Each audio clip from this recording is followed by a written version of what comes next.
नमस्कार प्यारे विद्यार्थियों।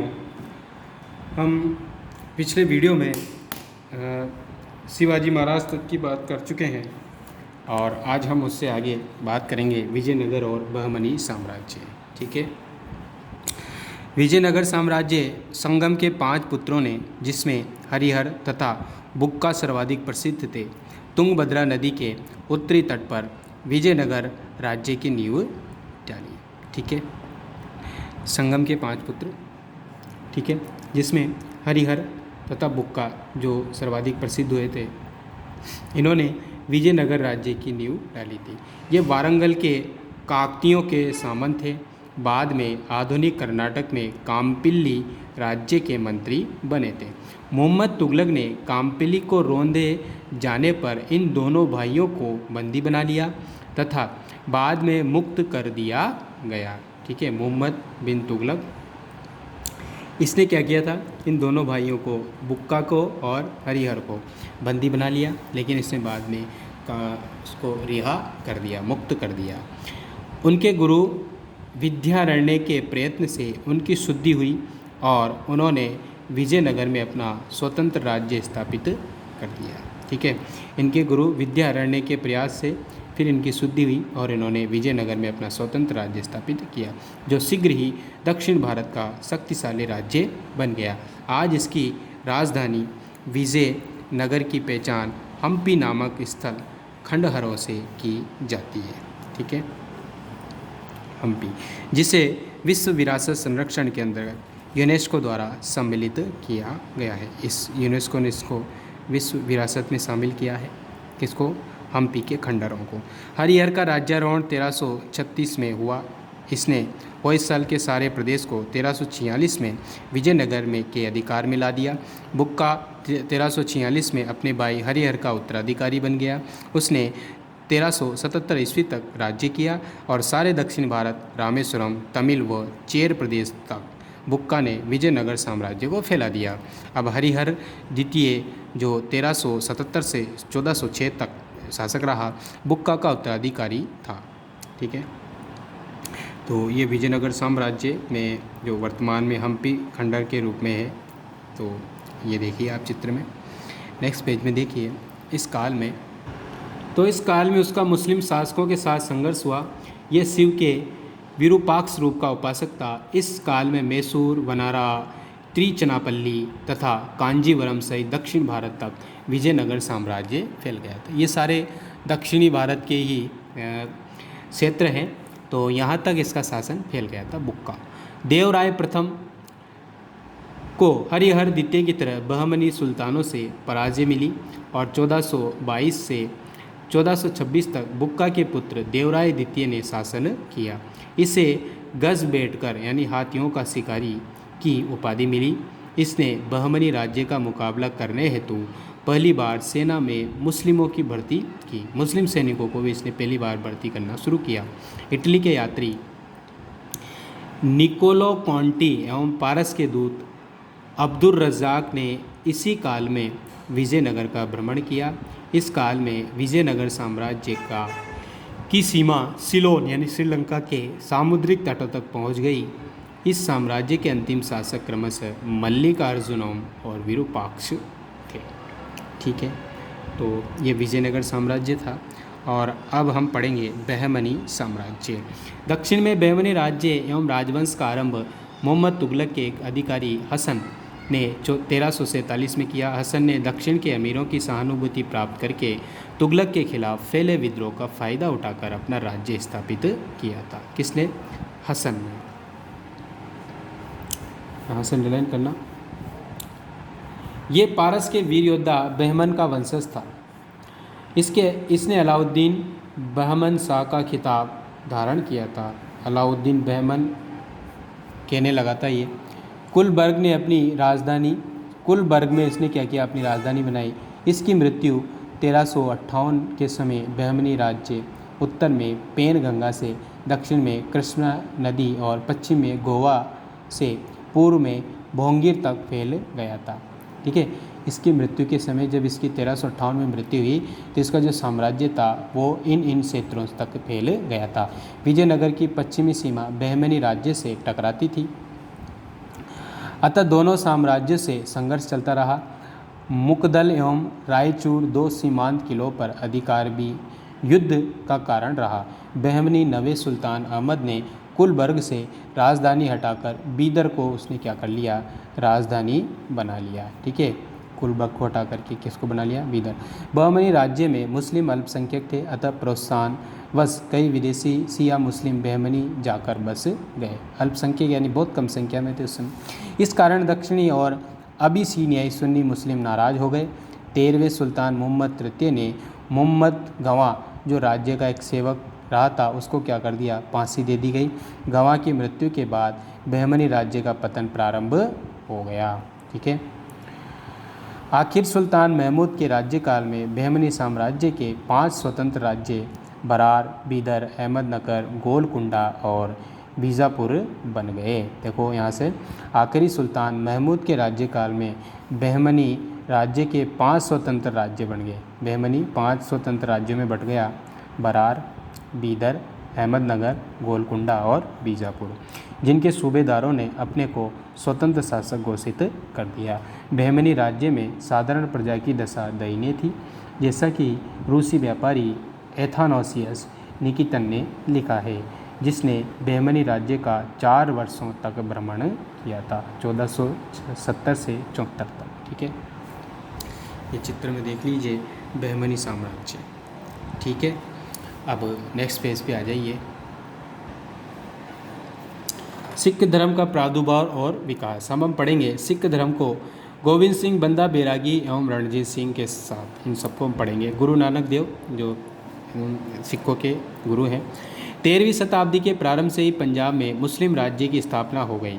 ठीक है, मुस्लिम शासकों ने मजहबी राज्य की स्थापना के अंतर्गत मुस्लिमों को उच्च स्थान एवं हिंदुओं को दूसरे दर्जे का स्थान दिया, तो मुस्लिमों को शासन हो गया।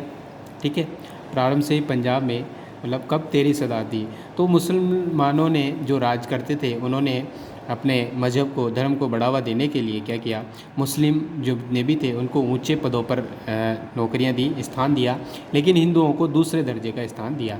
दिल्ली सल्तनत की मजहबी कट्टरता की नीति से संघर्ष प्रारंभ हुआ। ये दिल्ली सल्तनत की कट्टरता थी। देवालयों के स्थान पर मस्जिदों का निर्माण आम बात थी। उस समय मंदिरों को तुड़वाया जाता था और मस्जिदों का निर्माण करवाया जाता था। असहिष्णुता एवं घृणा का वातावरण बनता जा रहा था। तो ऐसे वातावरण में 15 अप्रैल 1469 को गुरु नानक देव का जन्म हुआ। गुरु नानक का जन्म कब हुआ था भाई? 1469 में। इनका विवाह सुलखनी के साथ हुआ। पत्नी का नाम क्या था? सुलखनी। नानक की आध्यात्म के प्रति रुचि थी। नानक ने मानुष की जात सबे एक, यानी मनुष्य जितने भी ये सभी की एक ही जात है, इसी तत्व का प्रचार करते हुए भारत का भ्रमण किया। इनकी इस तरह की यात्राओं को उदासियाँ कहा जाता है। तो इन्होंने पूरे भारत का भ्रमण किया था, भाई सभी मनुष्य ही जात एक ही है, तो उनको कहते हैं उदासियाँ। गुरु नानक देव की शिक्षाएं देखो। ईश्वर एक है, एक ईश्वर में विश्वास करो, नाम की मानता और उपासना है, गुरु की मानता आदि, ये इनकी विशेषताएं थी। मानव को शुभ कर्म करने पर बल दिया, है ना, अच्छे कर्म करो, एवं जाति पाति ऊंच नीच का इन्होंने विरोध करके समाज सुधार का काम किया।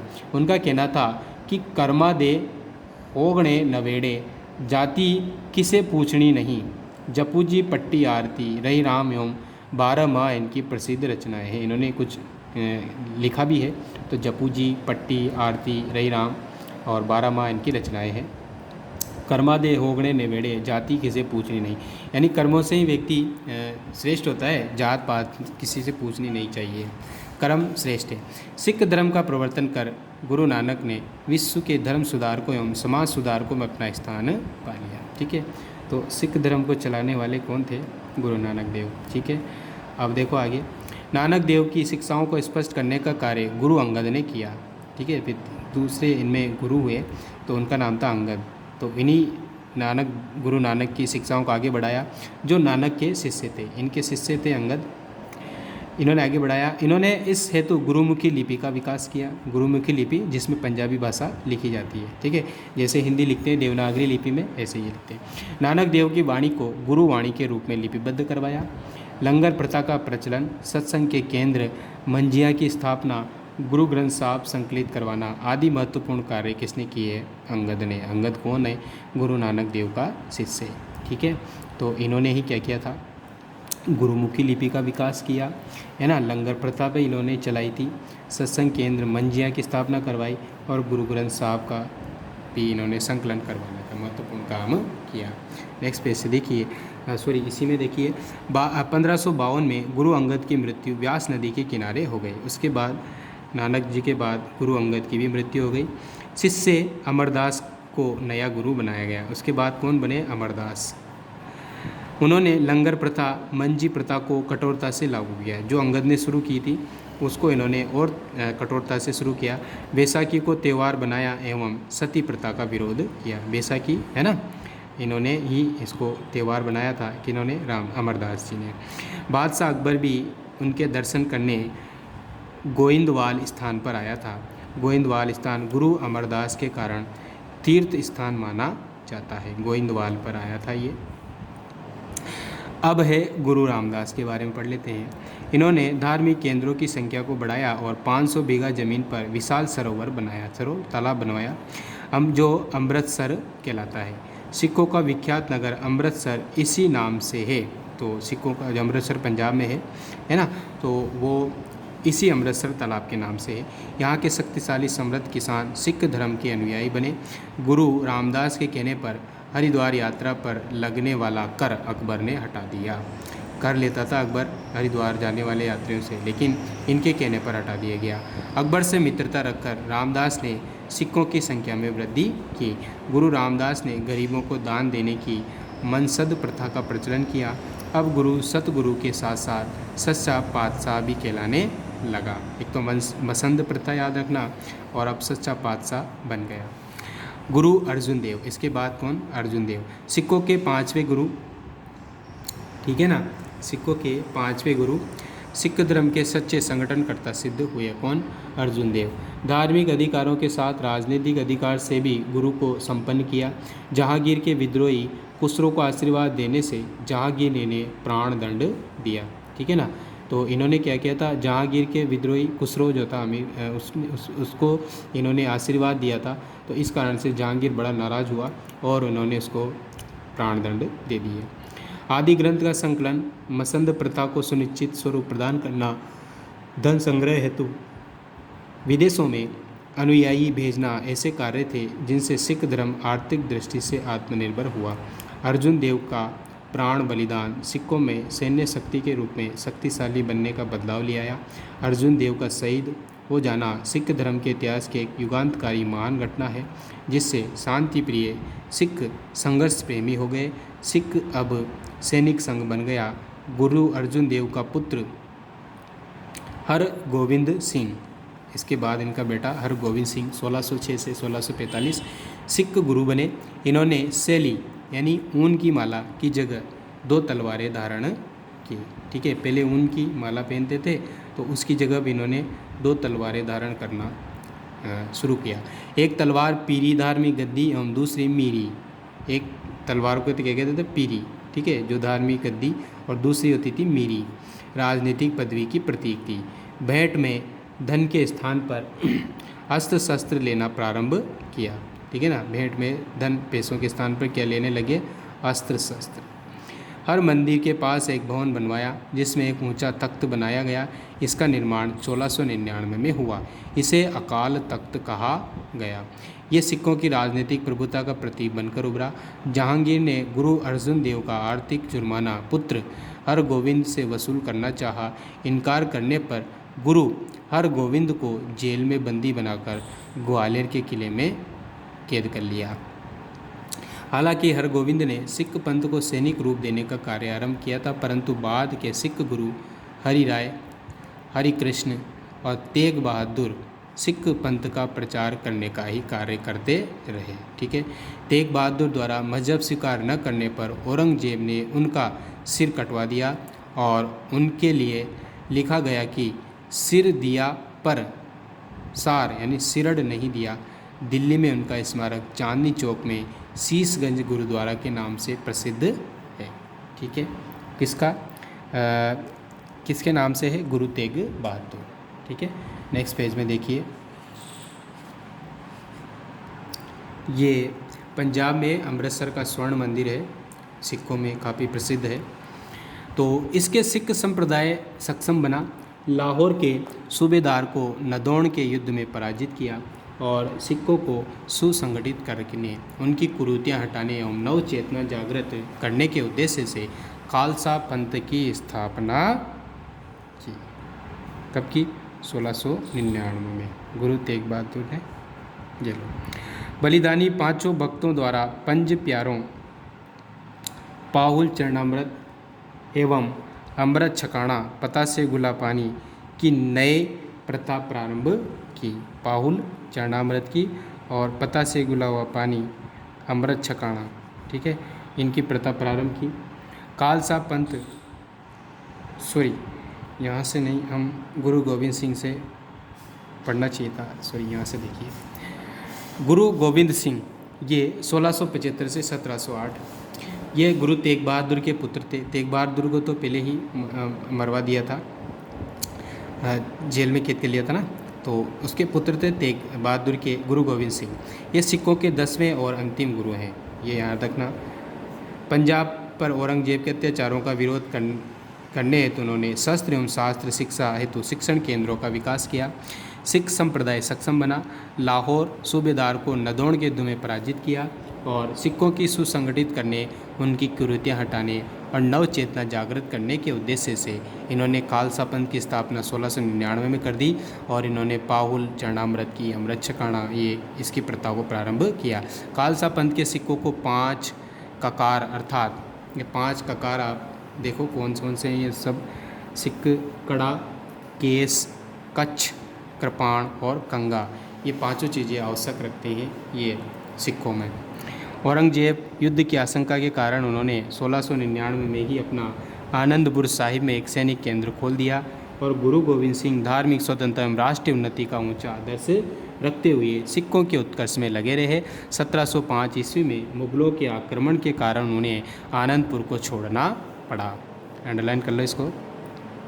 आनंदपुर में छूटे दोनों पुत्र जोरावर सिंह और फतेह सिंह को कैद कर सरहिंद के किले में दीवार में जिंदा चुनवा दिया गया।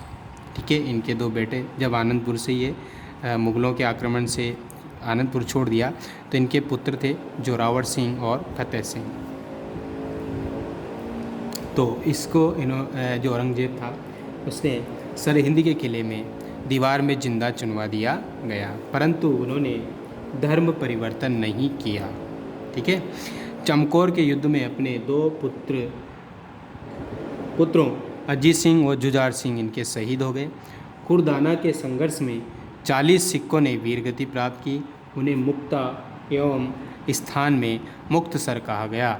गुरु गोविंद सिंह आनंदपुर से अंततः तलवंडी पहुँचे, है ना, जहाँ 1 वर्ष तक उन्होंने साहित्यिक लेखन का कार्य किया। औरंगजेब के निमंत्रण पर वे मिलने जा रहे तभी उन्हें औरंगजेब की मृत्यु का समाचार मिला और 1 अक्टूबर 1708 ईस्वी को गुरु गोविंद सिंह भी परलोक सिधार गए। ठीक है, यहाँ भी इनकी भी मृत्यु हो गई। नेक्स्ट पेज पे आ जाइए। बंदा बैरागी, ये 1708 से 1716। बंदा बैरागी बहादुर का मूल नाम माधवदास था।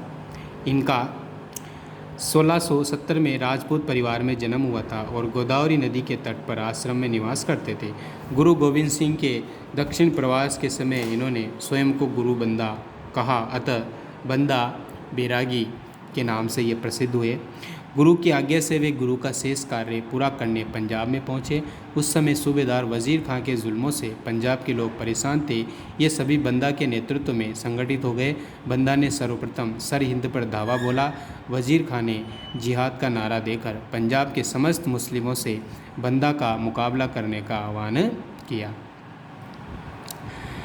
ठीक है ना, बंदा ने क्या किया, सर्वप्रथम सरहिंद पर धावा बोला और वजीर खां ने क्या किया, जिहाद का नारा देकर, जिहाद मतलब धर्म होता है, तो उसका नारा देकर पंजाब के सारे मुसलमानों को ये जो बंदा बैरागी था इसके खिलाफ लड़ने के लिए बुलाया। माजा के मुलायम जाटों के सहयोग से छप्पर चीड़ी नामक स्थान पर वजीर खां के टुकड़े टुकड़े कर दिए गए। ठीक है। 36 लाख वार्षिक राजस्व वाले प्रदेश पर बंदा शासन करने लगा। किसानों को राहत देने के लिए बंदा ने जमींदारी प्रथा समाप्त कर दी। सरहिंद की विजय से उत्साहित सिखों ने अमृतसर, बटाला, कलानौर और पठानकोट पर अधिकार कर लिया। पंजाब में मुग़ल प्रशासन समाप्त हो गया। मुग़ल सम्राट बहादुर शाह को पंजाब में सेना भेजनी पड़ी। बंदा लोहगढ़ के पहाड़ी दुर्ग में चला गया और उसने मुग़ल सैनिकों पर छापा मार नीति से आक्रमण प्रारंभ कर दिया। बहादुर शाह की 28 फरवरी 1712 को मृत्यु हो गई। नए मुग़ल बादशाह फर्रुख शेर ने सफदर खां के नेतृत्व में मुग़ल सेना बंदा के खिलाफ भेजी, पर डेरा बाबा में लंबे समय तक घिरे रहने के बाद बंदा ने आत्मसमर्पण कर दिया और दिल्ली में अपने सैकड़ों साथियों के साथ मौत के घाट उतार दिया गया। ठीक है, तो इनको भी मार दिया गया मुग़लों के द्वारा। बंदा बैरागी महान त्यागी, साहसी, सूरवीर और धर्म का रक्षक था। उन्होंने मुग़लों का निर्भयता से मुकाबला करके सिखों में नव चेतना का संचार किया। ये अंतिम है रणजीत सिंह। रणजीत सिंह का जन्म 13 नवंबर 1780 में गुजरांवाला में हुआ। इनके दादा चकिया मिसल के नेता थे। इन्होंने अहमद शाह अब्दाली के विरुद्ध कई युद्ध किए। इनके पिता महासिंह थे, जिनकी मृत्यु 1792 में हुई थी। 1792 से लेकर 1797 ईस्वी तक शासन परिषद जिसमें इनकी माता, इनकी सास तथा दीवान लखपत राय थे, ने प्रशासन का कार्य चलाया। कब से? 1792 से 97 तक। 18वीं शताब्दी के अंत में सिख मिसलें विघटित अवस्था में थी। रणजीत सिंह ने इस स्थिति का लाभ उठाया व शीघ्र ही शक्ति के बल पर मध्य पंजाब में एक राज्य स्थापित कर लिया। रणजीत सिंह ने 1799 ईस्वी में लाहौर पर तथा 1805 में अमृतसर की भंगी मिसल पर अधिकार कर लिया और 1803 में अकालगढ़ पर कब्जा कर लिया।